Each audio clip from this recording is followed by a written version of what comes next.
السلام علیکم dear students, ابھی ہم پڑھیں گے تھیوریز آف موٹیویشن کے بارے میں۔ تھیوریز کے بارے میں پڑھنے سے پہلے میں آپ سے ریکویسٹ کرتا ہوں کہ کائنڈلی آپ میرا چینل سبسکرائب کیجئے، اس کو ویڈیو کو لائک بھی کیجئے اور آگے شیئر بھی کیجئے تاکہ زیادہ سے زیادہ لوگ اس سے مستفیض ہوں۔ تو لیٹ سٹارٹ۔ سب سے پہلے موٹیویشن تھیوریز کے اندر جو پہلے نمبر پہ ہے وہ ہے میکڈوگلز کی تھیوری۔ اس کا نام ہے theory of instinct. Theory of instinct McDougall نے پیش کی تھی۔ اس کے اندر وہ انسٹنکٹ کا یوز کرتا ہے جس کا مطلب ہے جبلت۔ اس کا کہنا یہ ہے کہ ہر انسان کے اندر جو ہے ایک جبلت ہوتی ہے، ایک فطری عمل ہے کہ ہر انسان کی خواہشات یا اس کی کچھ ایسی عادات ہیں جن کو وہ ان لرنڈ کہتا ہے،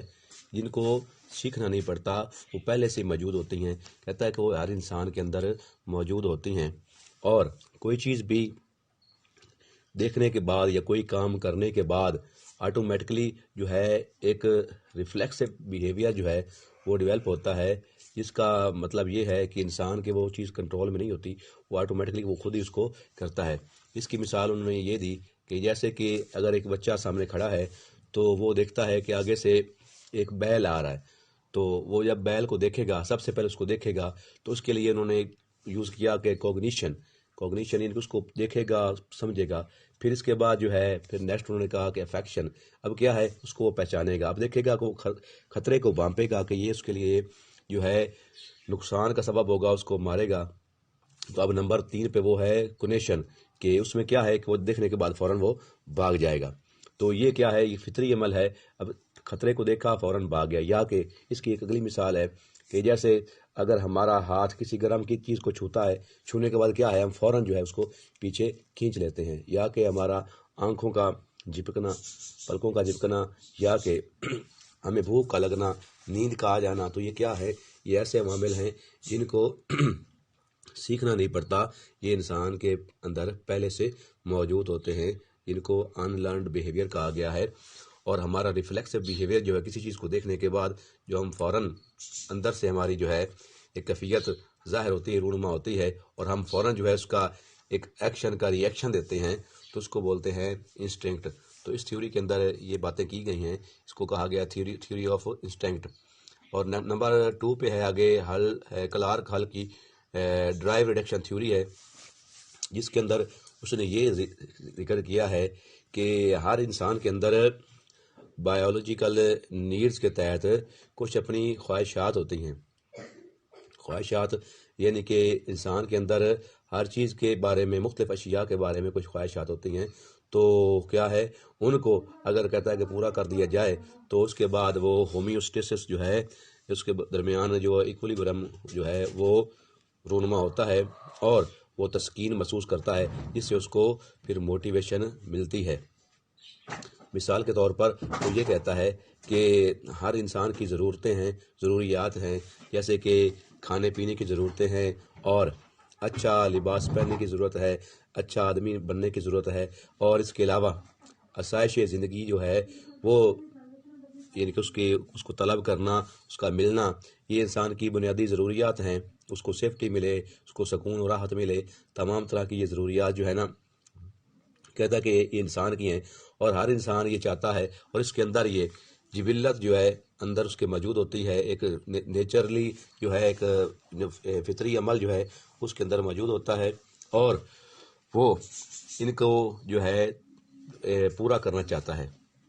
تو کہتا ہے کہ جب ان کو وہ پورا کر لیتا ہے، مثال کے طور پر اس کو بھوک لگتی ہے، اس کے بعد وہ اس کو کھانا مل جاتا ہے، کھانا کھا لیتا ہے، تو کیا ہے کہ اس کی جو پھر ضرورت پوری ہو جاتی ہے، اس کے بعد پھر کیا ہے، وہ تسکین محسوس کرتا ہے۔ یا کہ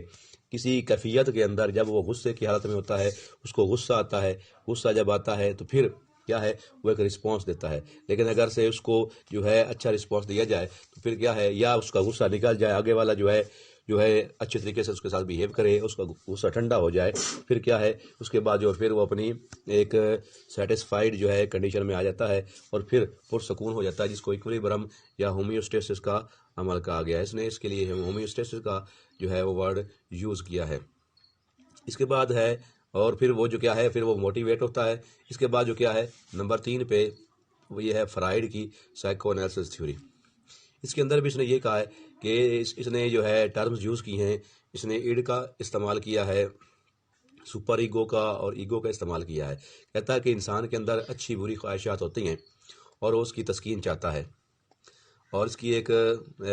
سائیکو سیکسل تھیوری بھی ہے جس کے اندر اس نے لیبیڈو کا یوز کیا ہے کہ ہر انسان کے اندر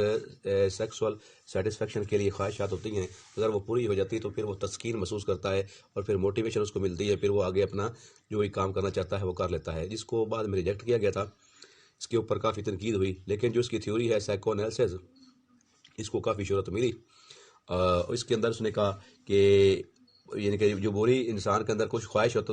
ایسی خواہشات ہوتی ہیں جو ان نون ہوتی ہیں، جو انکانشیسنیس کا حصہ ہوتی ہیں، اور اس نے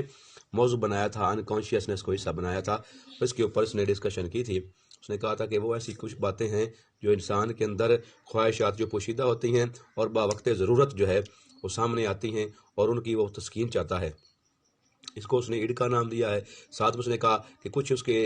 اگینسٹ جو ہے کچھ ایسی باتیں ہیں جو قوانین کے تحت ہیں، رولز اینڈ ریگولیشن کے تحت ہیں، اور وہ یہ انسان کا ضمیر ہے جو اس کو روکتا ہے، ملامت کرتا ہے کہ نہیں ایسا نہیں ہونا چاہیے۔ مثال کے طور پر کہ انسان چاہتا ہے کہ میرے پاس اچھی گاڑی ہو، بنگلہ ہو، لیکن ساتھ میں ضمیر کی آواز آتی ہے کہ دنیا تو عارضی ہے، ختم ہونے والی ہے، کیا فائدہ۔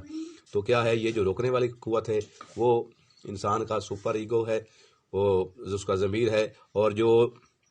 کیا ہے کہ اس کی جو خواہشات ہیں وہ اس کا ایڈ ہے جو چاہتا ہے کہ یہ ایسا ہونا چاہیے، اور اس کے درمیان جو ہے وہ ہے ایگو جو اس کو بتائے گا کہ ہاں جی دنیا کی کیا حقیقت ہے، کہ یا اس کو اچھا سٹیٹس ملنا چاہیے یا نہیں۔ جو درمیان وہ فیصلہ کرے گا، جو حق بات بتائے گا، وہ اس کا کیا ہے ایگو ہوگا۔ تو وہ کہتا ہے کہ اگر وہ اس کی ساری ضروریات پوری ہوتی ہیں تو پھر کیا اس سے وہ موٹیویٹ ہوتا ہے اور آگے بڑھتا ہے۔ اس کے بعد جو ہے ایڈلر کی تھیوری ہے سوشل ارجز تھیوری، اس کو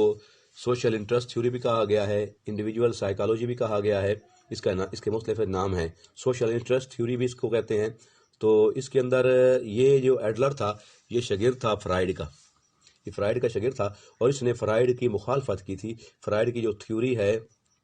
سائیکو سیکسول، اس کی اس نے مخالفت کی تھی کہ ایسا نہیں ہے۔ وہ کہتا ہے کہ یہ جو اس نے کہا ہے کہ انسان جو ہے سیکس کی حالت پورے کرنے کے بعد جو پھر کیا ہے اپنی اس کو موٹیویشن ملتی ہے اور پھر آگے بڑھتا ہے، تو وہ کہتا ہے یہ ایسا غلط ہے، کہ کیا یہی ہے کہ رہے گی ضرورت۔ وہ کہتا ہے کہ اس کے علاوہ بھی کچھ ایسی چیزیں ہیں، اشیاء ہیں یا ایسی خواہشات ہیں جن کو ہم فالو کر کے ہم اپنی منزل مقصود تک پہنچ سکتے ہیں۔ اور اس نے یہ کہا کہ انسان کی ذاتی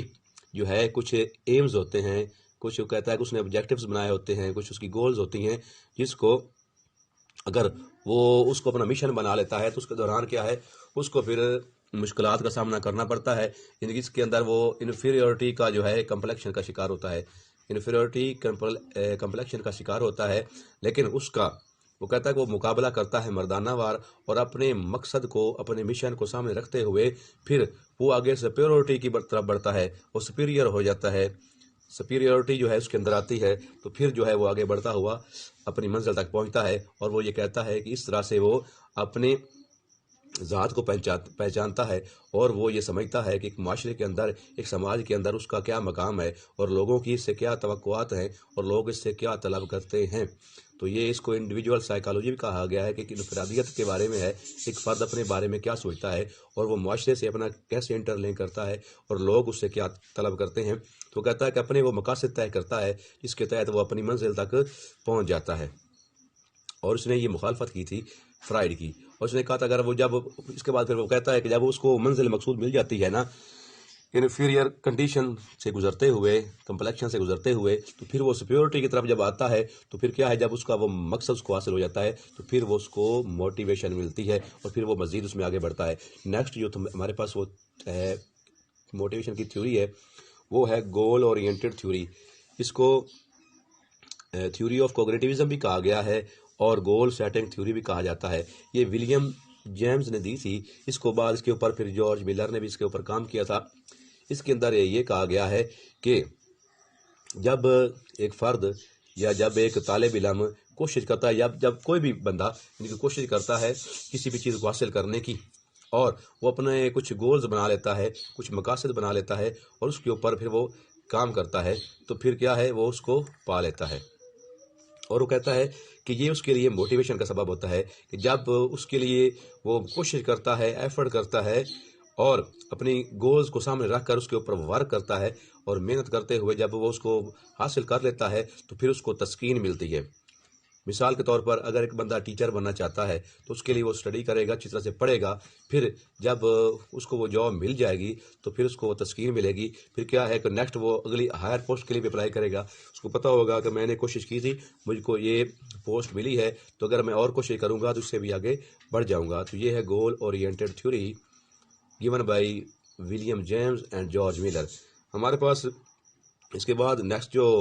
موٹیویشن کی تھیوری ہے وہ ہے ماسلو کی self actualisation theory, hierarchy of needs کے بارے میں ہے۔ وہ یہ کہتا ہے کہ ہمیں انسانوں کے بارے میں بات کرنی چاہیے اور انسانوں کی بنیادی ضروریات جو ہیں ان کو پورا کیا جانا چاہیے۔ وہ یہ کہتا ہے اگر ہم چاہتے ہیں کہ کسی بھی فرد سے کوئی کام لیں اور اس کو ایک یعنی کہ مقام تک دیکھیں تو اس کے لیے ضروری ہے کہ اس کی بنیادی ضروریات کو پورا کریں، جس کو اس نے ہیرارکی آف نیڈز کہا ہے۔ اس کے اوپر سب سے پہلے بات کی کہ سب سے پہلے اس کی فزیولوجیکل نیڈز ہیں، بنیادی ضروریات ہیں، جس میں سے اس کا خوراک کا کھانا، اس کا پانی پینا، اس کا سونا آرام کرنا۔ ساتھ میں اس نے نمبر 2 پہ کہا کہ اس کی سیفٹی نیڈز ہیں، اس کی جو ہے اس کو حفاظت فراہم کی جائے، پرووائڈ کی جائے، اس کو سیفٹی پرووائڈ کی جائے، اس کے اندر وہ سکون سے رہ سکے۔ اس کے بعد کہتا ہے جب اس کو کھانا پینا سب کچھ مل گیا، اچھی رہائش مل گئی، نمبر 3 پہ پھر وہ کہتا ہے کہ وہ ڈیمانڈ کرے گا کہ اس کو لو ملے، لوگ اس سے پیار کریں، وہ کسی کو چاہے اور کسی سے چاہا جائے۔ تو اس طرح کی بات وہ کرتا ہے، کہتا ہے کہ اب جب یہ بھی اس کو ہو گیا، اچھے اس کے ریلیشنز بھی قائم ہو گئے تو پھر کیا ہے کہ پھر وہ نیکسٹ اپنے سیلف اسٹیم کے بارے میں سوچے گا کہ اس کو عزت نفس ملنی چاہیے۔ اب وہ جب عزت نفس اس کو دی جائے گی اور اس پہ وہ کوشش کرے گا اور وہ اس کو حاصل کر لے گا تو پھر وہ کیا ہے سیلف ایکچولائزیشن کرے گا۔ پھر وہ آگے پھر جو ہے اپنا جو ہے موازنہ کرے گا اور اپنا احتساب کرے گا اور غور و فکر کرتا ہوا جو ہے کامیابی کی طرف بڑھے گا۔ اور کہتا ہے کہ اگر یہ تمام ضروریات اس کی پوری ہو جاتی ہیں اور اس کو تمام مواقع فراہم کر دیے جاتے ہیں تو پھر وہ جلد از جلد جو ہے منزل مقصود تک پہنچ جاتا ہے اور وہ اس کے لیے موٹیویشن کا باعث ہوتا ہے۔ اس کے بعد نمبر 8 پہ ہمارے پاس جو تھیوری ہے وہ ہے 2 فیکٹر تھیوری، یہ ہرٹزبرگ نے پیش کی تھی۔ اس کے اندر اس نے کہا تھا کہ انسان کی موٹیویشن کے لیے 2 طرح کے جو ہے فیکٹرز ہوتے ہیں۔ ایک اس نے کہا تھا کہ ہائیجین فیکٹرز ہوتے ہیں اور دوسرے کو اس نے کہا تھا کہ موٹیویٹنگ فیکٹر ہوتے ہیں۔ ہائیجین فیکٹر کون سے ہوتے ہیں؟ یہ وہ ہوتے ہیں جو ڈسفائر ہوتے ہیں، ڈسسیٹسفائر ہوتے ہیں۔ ڈسسیٹسفائر سے مطلب یہ ہے کہ وہ بندے کو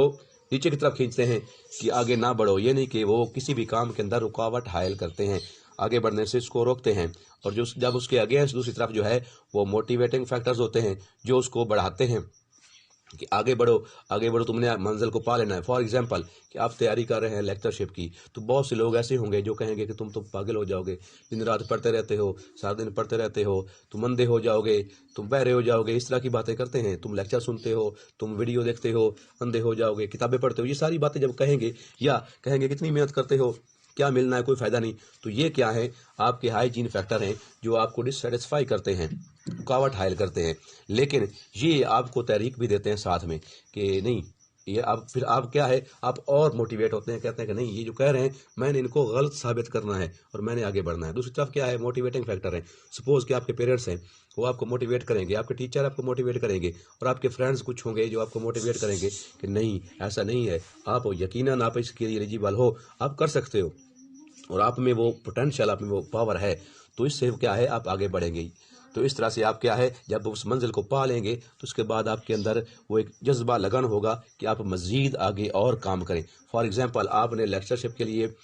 ٹیسٹ کلیئر کر لیا، اب کیا ہے جب آپ نے کلیئر کر لیا تو آپ کو پھر موٹیویشن ملے گی کہ ہاں میں نے ٹیسٹ کلیئر کر لیا، اب میں نے انٹرویو بھی پاس کرنا ہے۔ جب آپ انٹرویو کر جائیں گے آپ کو جاب ملے گی تو آپ کہیں گے کہ میں نے اگر لیکچرشپ کو اچیو کر لیا ہے تو اب اسسٹنٹ پروفیسر کے لیے کون سا مشکل ہے، اس کے لیے بھی ایفرٹ کرتا ہوں، پھر آپ اس کو پا لیں گے، پھر آپ پروفیسر کے لیے جائیں گے، تو یہ کیا ہے ایسوسیٹ پروفیسر کے لیے جائیں گے، پھر پروفیسر کے لیے جائیں گے، تو یہ کیا ہے یہ تمام چیزیں جو کیا ہیں آپ کے لیے پھر موٹیویشن کا باعث بنے گی۔ تو یہ 2 فیکٹر تھیوری کے اندر 2 طرح کی چیزیں ہیں، ایک آپ کو ڈسسیٹسفائی کریں گی، دوسری کیا ہے آپ کو سیٹسفائی کریں گی۔ تو یہ تھی کچھ تھیوریز آف موٹیویشن۔ تو امید کرتا ہوں آپ کو سمجھ اچھی طرح سے لگ گئی ہوگی۔ اپنا خوب خیال رکھیے، میرے چینل کو لائک کیجئے، سبسکرائب کیجئے اور ویڈیو کو شیئر کیجئے تاکہ زیادہ سے زیادہ لوگ اس سے مستفید ہوں۔ دعاؤں میں یاد رکھیے گا۔ السلام علیکم ورحمۃ اللہ وبرکاتہ۔